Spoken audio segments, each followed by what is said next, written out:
Brett, what aspects of environmental management do you predominantly work in? Well, I'm the Executive Manager with the Asia Pacific Emissions Trading Forum, so we're quite interested in carbon markets, but we also have some spillover into water markets as well. But sort of essentially greenhouse is our main gig. And briefly, what is your interest and role in the use of MBIs?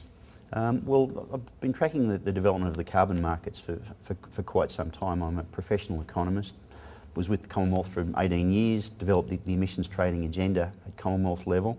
I'm very interested to see how the role of sort of profit-based and cost minimisation in incentives can actually drive virtuous outcomes for the environment, and that's I think the importance of MBIs, harnessing those kind of incentives to drive socially beneficial actions and objectives.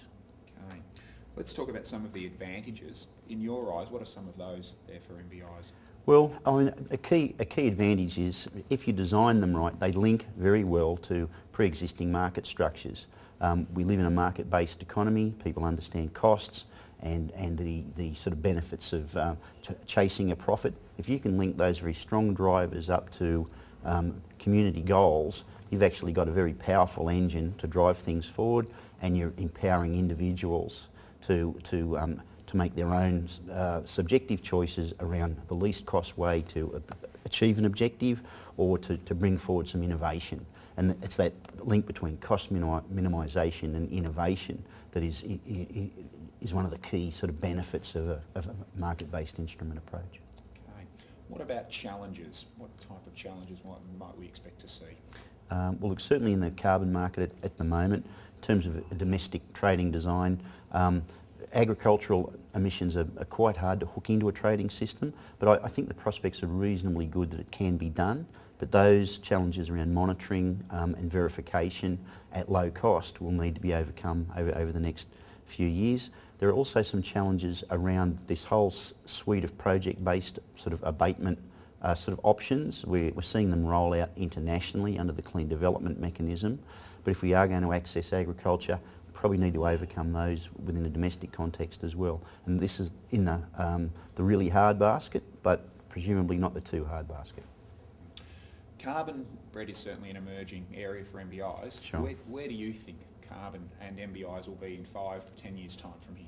Okay, that's essentially the $64 billion question.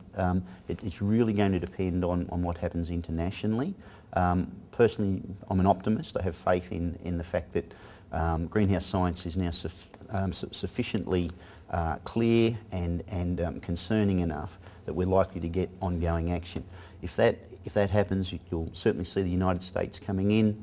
I think you'll see a continued rollout of abatement effort into the Asia Pacific region, and I suspect that sort of Australia, if it plays its cards right, can do quite a bit around minimising the costs to the Australian economy of a carbon constraint, but also pushing MBIs and greenhouse action overseas into its near neighbours, with a win-win scenario for Australia and the global environment.